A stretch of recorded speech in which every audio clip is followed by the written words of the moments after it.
Good morning बच्चों। Language में बच्चों लेसन 23 अलंकार। इसको कक्षा में हम लोग पूरा समझ चुके हैं, इसका विस्तार से वर्णन हो चुका है।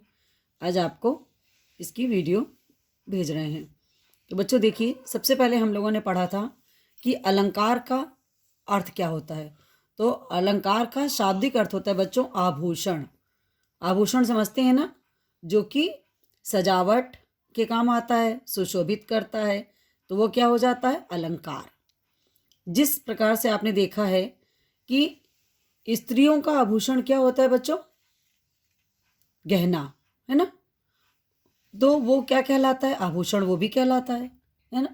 तो यहाँ पर देखिए अलम धनकार मिलकर बना है बच्चों। अलम का अर्थ होता है भूषण या सजावट, ठीक है, और जो उसको सुशोभित करता है वो क्या होता है, ठीक है। तो ये इस तरह से दोनों का अर्थ मिला करके हुआ अलंकार। अब आपने देखा कि अलंकार से क्या होता है बच्चों, अलंकार के प्रयोग से हमारे जो विचार होते हैं, जो हम अभिव्यक्ति करते हैं, उसमें क्या आती है, स्पष्टता आती है, चमत्कार आ जाता है। पढ़ने में, सुनने में वो ज़्यादा अच्छा प्रतीत होता है, अच्छा लगता है। जैसे आपके सामने शब्द है बच्चों, देखिए, सुरभित सुंदर सुखद सुमन तुम पर खिलते हैं। तो इसमें देखिए, इस काव्य पंक्ति में सा वर्ण की आवृत्ति हुई है। आवृत्ति का मतलब कि सा वर्ण, अर्थात सा वर्ण जो है बार बार आया है। इस आवृत्ति से बच्चों काव्य की पंक्ति में सौंदर्य में वृद्धि हो गई है और शब्द और अर्थ का ही पर ही भाषा तथा साहित्य का सारा कार्य निर्भर होता है। तो अर्थात इससे क्या होता है बच्चों, काव्य की सुंदरता बढ़ती है। अब आपने देख लिया कि ये अलंकार किसे कहते हैं। अलंकार के बच्चों दो भेद होते हैं, शब्दालंकार और अर्थालंकार। आपको मैंने क्वेश्चन लिखवाया है कि अलंकार को परिभाषित करते हुए शब्दालंकार के भेद लिखो। तो बच्चों यहाँ पर मैंने अभी जहाँ से आपको बताया कि अलंकार का शाब्दिक अर्थ है आभूषण। अलंकार शब्द दो शब्दों अलंकार से मिलकर बना है, ठीक है। अलम का अर्थ होता है भूषण या सजावट, अर्थात सुशोभित करे वह अलंकार है। यहाँ तक लिखोगे।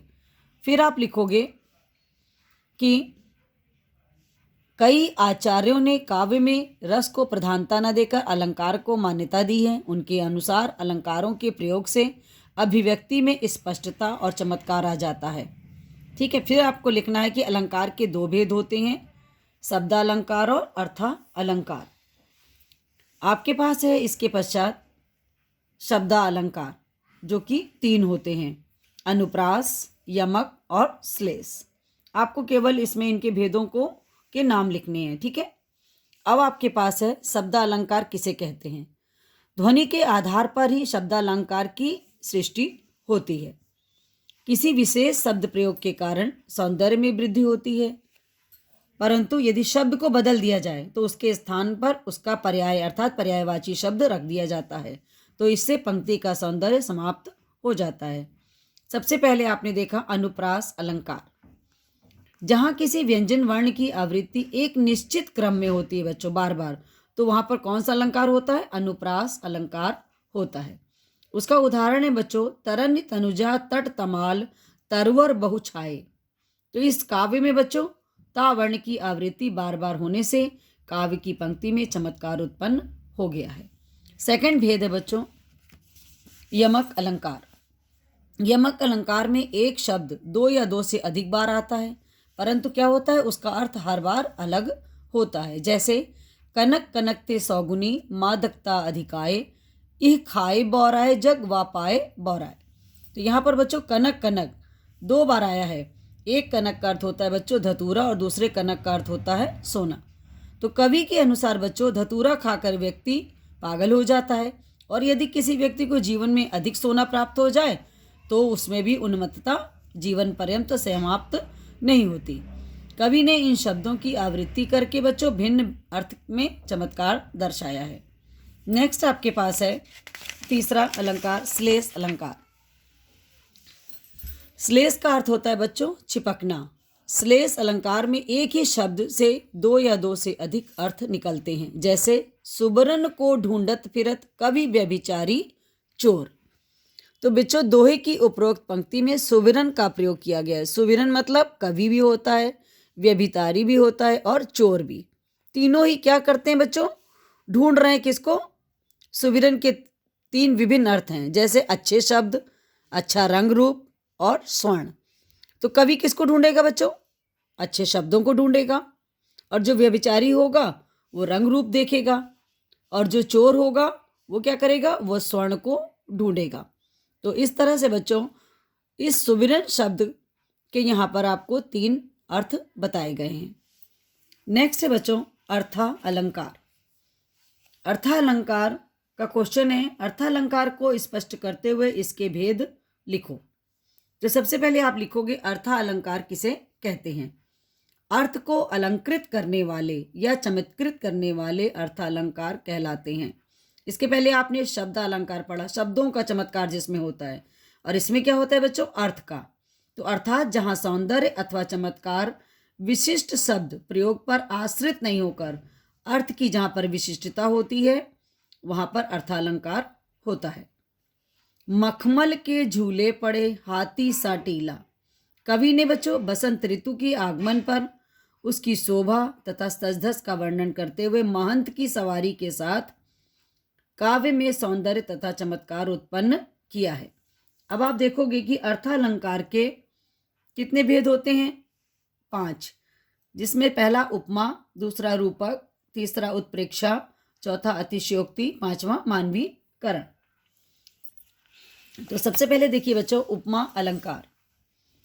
अत्यधिक समानता के कारण बिल्कुल अलग होते हुए भी जहाँ एक वस्तु या प्राणी की तुलना किसी दूसरी प्रसिद्ध वस्तु या प्राणी से की जाती है वहाँ पर उपमा अलंकार होता है। जैसे आप देखिए इसमें 4 तत्वों को ध्यान में रखा जाता है: उपमेय, उपमान, साधारण धर्म और वाचक शब्द। जैसे सीता का मुख चंद्रमा के समान सुंदर है।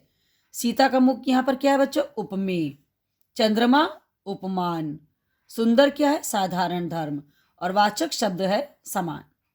तो आपने देखा कि सीता का मुख किसके समान है? चंद्रमा के समान है। तो इसलिए सीता का मुख उपमेय हो गया और चंद्रमा उपमान हो गया, और सुंदरता जो है सुंदर ये साधारण धर्म है। और वाचक शब्द क्या है? समानता है। किसकी? कि सीता का में और चंद्रमा के मुख में, दोनों में एक समानता बताई गई है। नेक्स्ट देखिए रूपक अलंकार। जहाँ गुण की अत्यंत समानता के कारण उपमेय में उपमान का अभेद आरोप किया जाए वहाँ रूपक अलंकार होता है। जैसे मैया मैं तो चंद्र खिलौना ले हूँ। यहाँ पर बच्चों देखिए चंदा जो है वो खिलौने का आरोप कर दिया गया है। चंदा क्या है? चांद है ना? वो कोई खिलौना तो है नहीं, लेकिन यहाँ पर खिलौने के आरोप कर दिया गया है। अर्थात चंदा और खिलौना एक हो गए हैं, क्योंकि मैया मैं तो चंद्र खिलौना ले हूँ। कौन कहते हैं? ये कृष्ण जी कहते हैं ना कि मैं माँ चांद जो दिख रहा है सामने वो वाला खिलौना मैं लूँगा। ठीक है, तो इसलिए जहाँ पे गुण की अत्यंत समानता के कारण उपमेय में उपमान को वहाँ पर रूपक अलंकार होता है। नेक्स्ट है बच्चों उत्प्रेक्षा अलंकार। जहाँ उपमेय में उपमान की संभावना होती है वहाँ उत्प्रेक्षा अलंकार होता है। इस अलंकार के वाचक शब्द होते हैं मनु, मानो, मनहु, जनहु, जानो, ज्यो मनो। इस तरह के इन शब्दों का जहाँ प्रयोग करते हैं वो क्या होते हैं? उत्प्रेक्षा अलंकार में होते हैं। जैसे सोहत ओढ़े पीतपट श्याम सलोने गात, मनहु नीलमणि शैल पर आत्म पर्यो प्रभात। ठीक है बच्चों, कि यहाँ पर यही बताया आपको कि कौन पीले रंग के वस्त्रों को श्याम ने अपने शरीर पर ओढ़ रखा है। ऐसे लग रहा है जैसे कि नीलमणि के पर्वत पर प्रभात हो गया हो, सुबेरा हो गया हो। ये श्री कृष्ण के श्याम सलोने शरीर पर पीले वस्त्र ऐसे जच रहे हैं मानो नीलमणि पर्वत पर सूर्य की किरणों पड़ रही हैं। और प्रस्तुत पंक्तियों में श्री कृष्ण के सुंदर श्याम शरीर में नीलमणि पर्वत की ओर उनके शरीर पर शोभायमान पीताम्बर में प्रभात की धूप की मनोरम संभावना अथवा कल्पना की गई है। नेक्स्ट आपके पास है मानवीकरण अलंकार। जहाँ पर जड़ प्रकृति पर मानवीय भावनाओं तथा क्रियाओं का आरोप हो वहाँ मानवीकरण अलंकार होता है। जैसे बीती विभावरी जागरी, अंबर पनघट में डुबो रही तारा घट ऊषा नागरी। कह रहे हैं उपरोक्त में क्या उषा पर नागरी का आरोप होने के कारण यहाँ पर मानवीकरण अलंकार है। नेक्स्ट देखिए अतिशयोक्ति अलंकार।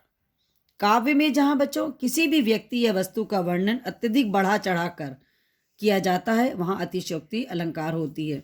जैसे इतना रोया मैं उस दिन ताल तलैया सब भर डाले।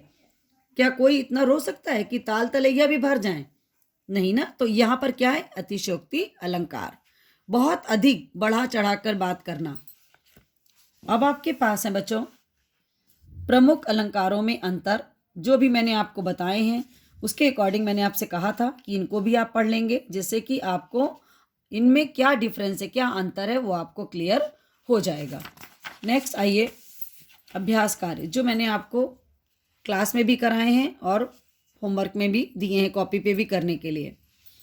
पूछे गए प्रश्नों के सही विकल्प चुनिए। वर्णों की आवृत्ति को कौन सा अलंकार कहा जाता है बच्चों? बताइए। अनुप्रास। शब्द के कारण चमत्कार होने पर होता है शब्दालंकार। अलंकार के कितने भेद किए गए हैं? 2।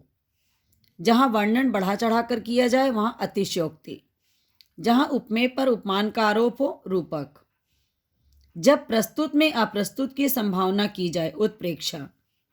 यमक किस प्रकार का अलंकार है? शब्दालंकार। जहां प्रकृति के जड़ तत्वों पर मानवीय भावनाओं का आरोप हो वहां पे कौन सा अलंकार होता है? मानवीकरण। जहां एक शब्द या दो से अधिक बार आए तथा उसके भिन्न अर्थ हो वहां पर यमक। इस तरह से मैंने आपको सारी एक्सरसाइज पूरी कराई है और आपको भेजी भी है। ठीक है बच्चों।